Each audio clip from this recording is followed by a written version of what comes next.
And good morning and welcome to the Vision Alignment Show, where we all understand the importance of having our core beliefs, our core values aligned with our vision. Somebody that knows a lot about vision is going to be our guest today. But before we go there, I want to tell you more about some other shows we have coming up. So we have a lot of good things coming up. Actually, I'm going to be not on vacation. I'm going to be at the National Speakers Association Influence Conference at the end of this week and through next week. So through part of next week. But look forward to hearing more about the other shows we have coming up here at the end. We've got a guest on today that is going to rock your world. He is an accomplished university president and a nationally recognized author, speaker, and leader. Dr. Nido Qubein came to the United States with $50 in his pocket and a few words of English in his vocabulary, yet went on to become one of America's most sought-out speakers and consultants. As university president, the story of his tenure at the High Point University is known to many. In less than a decade, he led the institution to phenomenal growth, 5,000 students, and significant success, significant academic achievement, tripling its size and moving it to the number one spot in best colleges in the South. As an American citizen, President Qubein has been the recipient of some of the highest national awards, including induction into the Horatio Alger Association of Distinguished Americans with General Colin Powell, Oprah Winfrey, and the founder of Starbucks, Howard Schultz. He is a recipient of the DARS Americanism Award and the Ellis Island Medal of Honor, along with 4 U.S. presidents. He is a member of the International Speakers Hall of Fame and, in fact, has served as president of the National Speakers Association. As a business leader, he is chairman of the Great Harvest Bread Company with 220 stores in 43 states. He serves on boards of several national organizations, including Truist, Lazy Boy Corporation, and Thrive, and leading healthcare companies, and the Horatio Alger Association Board of Directors. President Qubein is the author of dozens of books and scores of leadership audio and visual recordings translated into many languages. The biography channel televised the Emmy-nominated life story entitled A Life of Success and Significance. In his home of High Point, North Carolina, he has been named both the Citizen of the Year and Philanthropist of the Year.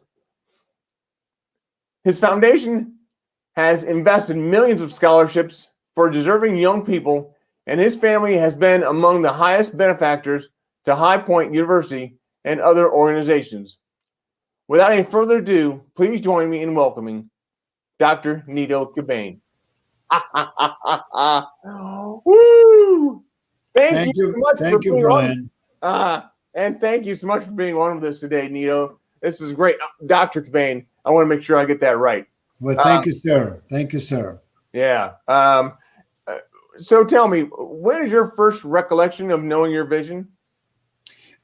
Well, Bryan, my dad died when I was 6 years of age, and my mother brought us up.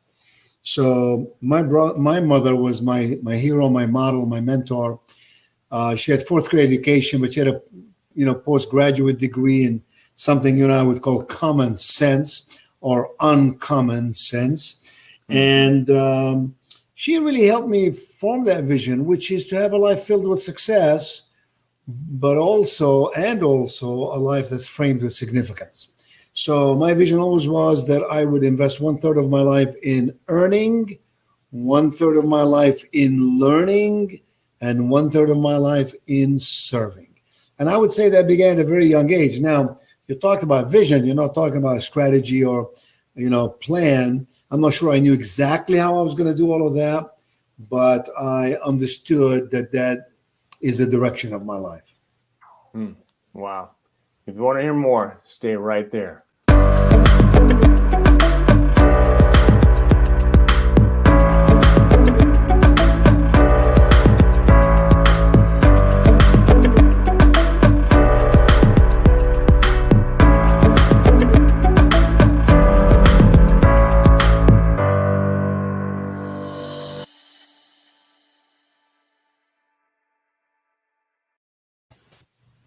Wow. That's great. Earning, learning, and serving.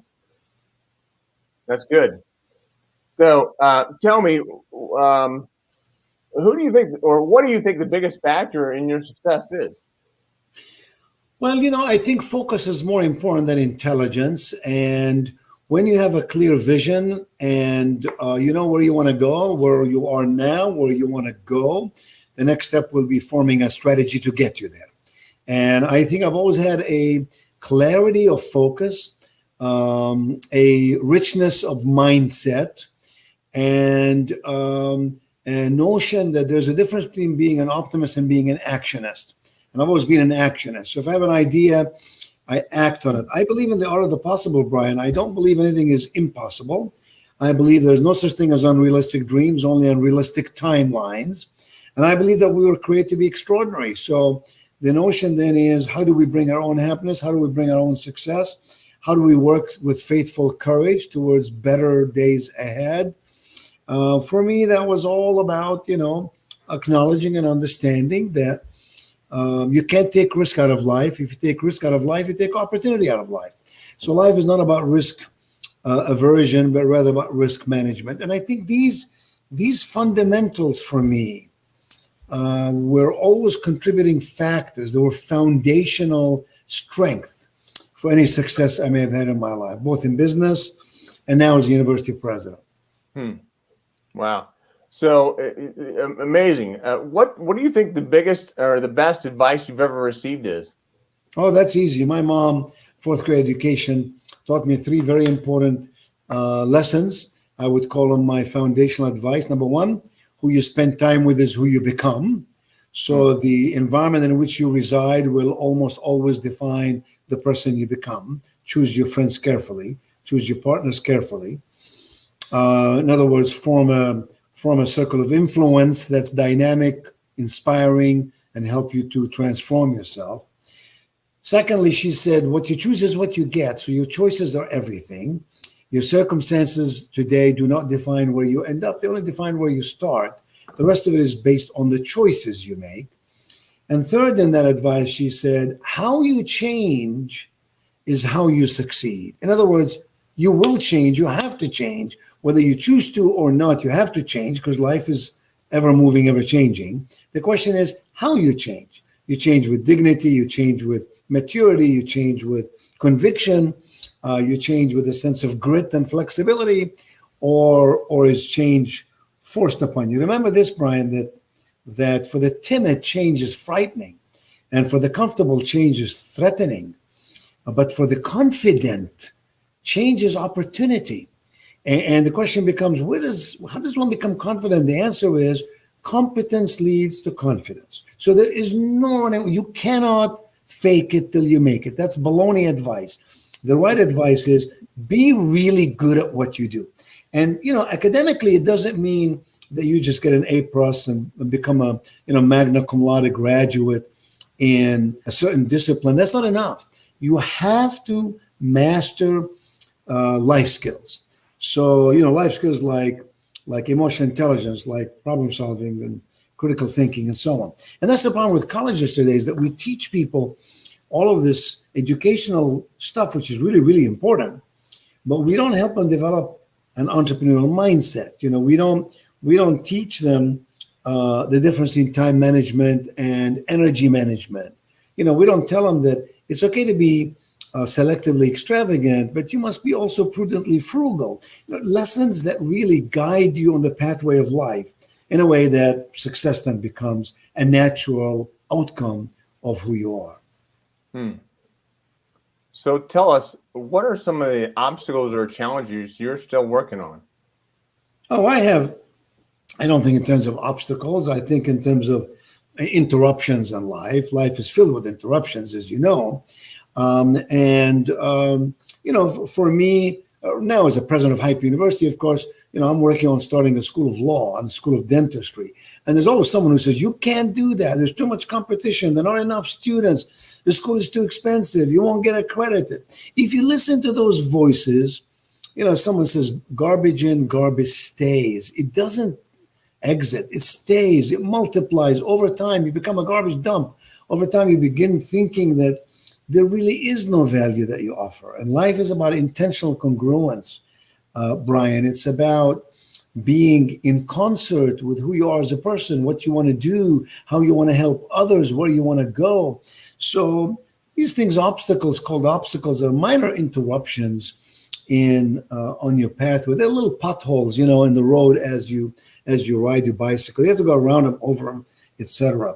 But look, I don't deny that life can dish you out all kinds of matters that can sometimes delay and defer what you're trying to do. But you see, this is the difference in training and education. A person who's just trained, training is like having a program, having a beginning and an end. Education is a process. It has a beginning and has no end. When you train somebody, you show them the how. When you educate someone, you teach them the why. When you train somebody, you show them what to do. When you educate someone, you teach them, how to be, how to become. So people who are just trained in something find it very difficult to deal with obstacles in life. And therefore, these obstacles become mammoth, and they disrupt your creativity. They deny your innovation. They make life difficult for you. But when you're educated, meaning you have developed a capacity to think, you have developed a way to become a contributor to society, you've got value that's working for you. When that happens, then you can deal with those things. You take it as, part of life. Some days are rainy, some days are sunny, so big deal. If it's raining, I'll just get an umbrella in advance. So I don't mean to give you a long answer, but there are only two pains in life, right? The pain of discipline, being prepared, thoughtful, and the pain of regret. Wish I could have, should have, would have. I'm not that kind of guy. I believe the magic is in the mix, and I believe that if you truly understand that you must learn something every day. I never go to sleep at night, Bryan, without asking myself this question: what did I learn today I did not know yesterday? The most important thing we should really be asking ourselves as business people is this: how many people out there would look at us and say, "I need you in my life"? That's the way to measure your success. How many people say, "Bryan Wagner, I need you in my life"? Now, they may not use those words precisely, but I think the gist of which I speak. On the other hand, if you don't have that, that means you don't have relational capital, you don't have proprietary systems, and therefore you're not a master of value interpretation. And what's going to happen is people are going to think of you as someone with just information. So you see, if all you have is information, people use you and discard you. If all you have is knowledge, people call upon you only when they need you. But if what you have is wisdom, then people respect you. And that's what we have to have in life if we're to move on. Long answer, short question, but I can answer questions without telling you how I think. Because I think the way we think and the way we interpret data to make the right decisions and choices, that's everything. Wow, that's good. So, wow, you got me thinking about personal congruence. And a friend of ours, Patrick Donadio, mentioned to me, he's probably 3 or 4 years ago. He's an NSA guy here from Columbus. I think you know him. Patrick said, Nido Qubein once told me about personal congruence, and he went through that. So can you tell the audience here a little bit more about personal congruence and what that means? Yeah, well, let's begin with asking this question: are you happy? If you ask someone this question, are you happy? Some people will take it as face value and give you some superficial answer. Oh, sure, I'm happy, dude. I just had 2 scoops of my favorite ice cream, or I just went out with my buddies on a party. My life is amazing. I'm happy.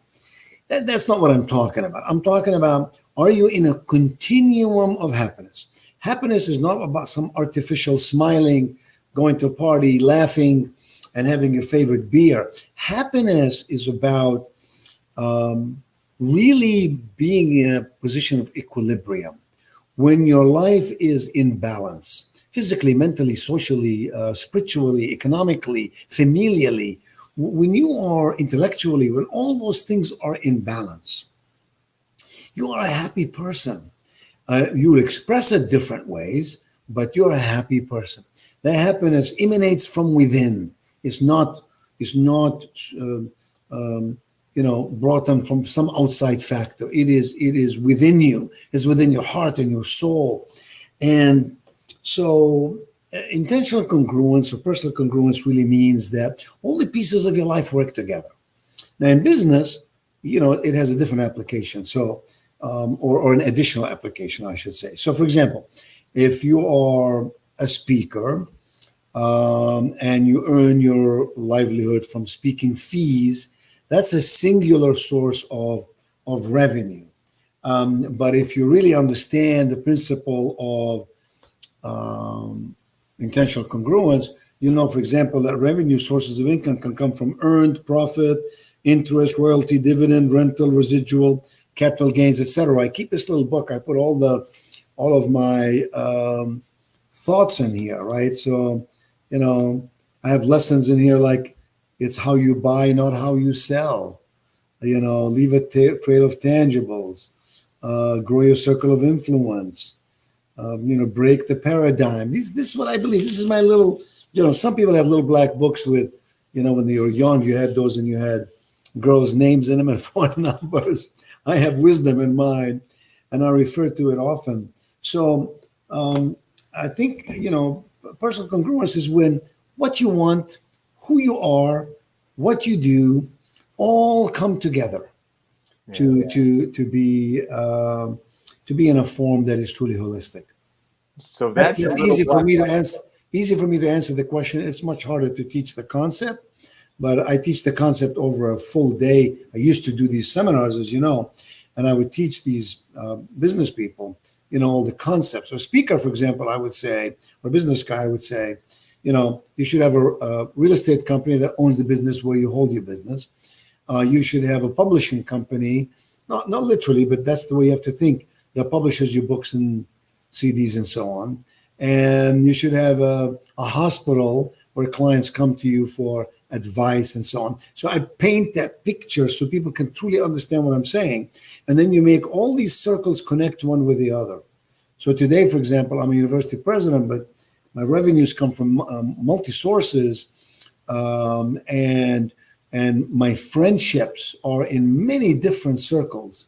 And just an example, this morning, I'm very good friends with a guy called Daniel Lubitsky. You wouldn't know the name, but Daniel Lubitsky is the guy who created all the Kind bars, the Kind snacks.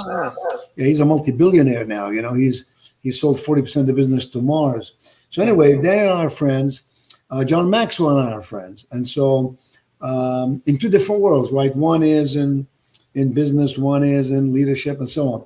And so, John wrote me this morning. He said, can you hook me up with Daniel? I want to talk to him and tell him what I do and so on. So I was able to make that happen. That's intentional congruence in relationships. If all of your friends are in your immediate circle of business, that is not congruence. That's singular thinking, singular followership. But I have been able in my life to have many, many, many circles in what you may think of unrelated circles, but the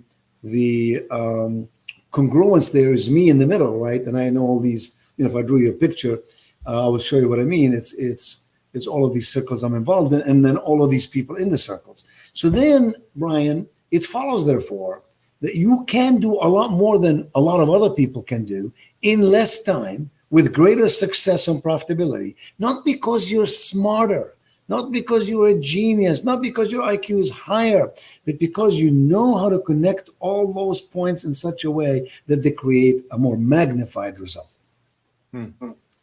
Yeah, that's definitely good. I mean, there's no question about that. I mean, yeah. Anyway, thank you for that. So, tell me, what do you think is you're a very successful guy. What are some of your blind spots? How do you see your own blind spots? Well, number one, I hang around really smart people, right? Experienced people who understand life skills. And number two, I give them permission to call me when I'm doing something, not right, or I'm thinking wrong. Number three is I read. I read every morning. I wake up very early in the morning and I read and I study and I read other people's life stories and other people's experiences to learn from their blind spots. Number four, I diagnose everything thoughtfully. So I don't think in terms of what's the best thing that can happen. I always think in terms of what's the worst thing that can happen. You see, if you think in terms of what's the best thing that can happen, they may call you a positive guy. Okay, great, but you can also be a pauper in business because you're always betting on the next big thing that never comes. But if you think of what's the worst thing that can happen and be prepared for it, you will deny failure taking over your life. And the reason people have fear in their life, think of it, fear and failure guide many people's lives. They're afraid of failure. They're afraid of this or that. Whereas if you have quality growth and appropriate risk, you're going to do great things in life, right? You don't want to grow for the sake of growth. You want to grow intentionally so that every step you grow in takes you to the next level. These things I used to teach, Bryan. I used to do these 2-3 day seminars and I try to teach them to a lot of people. And I made people pay for it. You know why? Because I found people didn't appreciate it unless they paid a lot of money for it. Right. And I gave this money to scholarship funds and funds and all that. But I really should do for our colleagues in NSA, I should do a couple of days at High Point where I could just explore these ideas, much deeper ideas about what success is and how you can build it and how you must think and how you can expand your life and how do you differentiate between diversification and hedging, for example, where most people don't know how to do that. Once upon a time, I was speaking and everything was related to my speaking. And then I learned that I got a hedge. So I started a bank, I bought a bread company, etc. So that if my voice, for example, were to disappear, I could still earn a living, right, from other sources. That's called hedging. You do something that's opposite of what you typically, are dependent on in your life. Now I still speak a lot. Thank God. A lot of people still want me to speak and pay me. I don't have much time to speak. For example, at 2:00 today, I'm actually speaking virtually to all the MBA students at the University of North Carolina. I'm speaking to another university, to all their faculty, in a couple of weeks. And you get paid for these things, which is lovely. I think, Bryan, the answer to life really is in many ways to develop a depth of thinking so that you don't have to memorize or give a speech. You just know the fundamentals and you talk about the fundamentals and then you illustrate the fundamentals from life's experiences. And then what you're telling is the truth because this is exactly what it is. And most people will believe you and thank you for it. Some, it goes in one ear and gets out the other. And they never learn, and they go from seminar to seminar, picking up sometimes incongruent advice, and then it becomes hodgepodge in your brain. So it's like building a house, Bryan. If you were building a house today, you would have to make sure the foundation is strong. And then you can design the house any way you want and the furniture any way you want. But if the foundation is not strong, it doesn't work. That's what we call a mindset, a growth mindset. But it has to be also practical and pragmatic. You can't be a how do you say it, Pollyanna thinker. You really have to be, smart, not an intelligent, but smart, sort of street smart about what you do. So how do you maintain such clarity? I'm a very clear thinker. I don't take myself too seriously. I don't let the applause get to my head. I don't let all the awards get to my head. I've been very, very, very fortunate, Bryan, in so many ways. I've gotten all the acknowledgement I think I could handle in 3 lifetimes. I just don't take it very seriously. I appreciate it. I just don't take it very seriously. I live for tomorrow, not for yesterday. And when you live for tomorrow, then what you do is you're thinking about the next idea and the next thought and the next opportunity. And it doesn't mean you're greedy. It just means you always want to be in a position of invention, in a position of transformation. I don't want to get in a point where I say I have arrived, or I now got this award, or I've become president of this or that. I try to always, be building equity, building equity in thought, equity in relationships, equity in your endeavor. But as I told you, I read and I listen and I learn, and I second guess myself. Very often I think everything on a pad. I'll take a pad and a pen and I'm very biased to these felt pens, and I get a ton of very expensive pens people give me. I don't use them, honestly. I use these pens. I use them in red and green and blue and black, and I write stuff out. And I have I've written 18 books, as I should really write a new book, because I think I'm smarter and a little wiser than my last work. But as you know, energy becomes an issue and time become an issue. Mm-hmm. And so you have to prioritize. And when you have a million things going, it's, you have to think of the primary and the secondary. And I try to get the primary done and let the secondary take its own course. Ah, that's good. So what are you reading right now? I read a lot of different books. First of all, a lot of NSA friends send me a ton of books. I don't know if you can see behind me. You can see some books there. Let me see if I can show you. Yeah, there you go. So you see all these books there. I've read all these books, but I have tons of books that that friends have sent me, and if they're autographed, I keep them. They go in the Nido Qubein School of Communication here at High Point University in the library there, or in my library at home. I read business books, economics books, leadership books. I don't say, oh, I know about that stuff. Not at all. I read not for the sake of gathering information. I read for the sake of understanding the author's perspective. And there's a big difference there. So if I read your book, I'm not so much saying, oh, well, I know this stuff. You've had people, I'm sure, tell you after they read your book, said, oh, I read your book. It's interesting. I knew a lot of that stuff. Dude, it's not about knowing a lot of that stuff. First of all, if you're going to tell me that, I'm going to say, are you doing it? Because if you're not doing it and you know it, that means you're a dumbass. You know what I mean? You need to be using what you know. But I think if you understand the perspective of the writer, why does the writer approach it this way? Why did he give that example? Why did she think in this form? That, I think, is very enlightening, because now you have a window of exploration in the minds of other bright people. Dr. Qubein, you've got so much to offer, and I'm really appreciative of having you on today. What would you leave our audience with if you could leave them with something? Well, there's a lot I could leave the audience with, but I would say that your success is dependent on your positioning, how you are positioned. So why would someone do business with you? Why you, given a million other choices? How easily can somebody else imitate what you do? Right? These are positioning questions. If I were in the marketplace to buy what you have to sell, would I think of you first? Would I think of you at all? So how other people, in other words, let me say it differently. If you could ask people you care about to use 3 adjectives to describe you, what would they say? Right? I would want people to say, he's caring, he's authentic, he's wise. I wouldn't want people to say, he's a great speaker. What does that really mean? Yeah. I don't want people to say, he's a cool guy. Well, that's lovely, but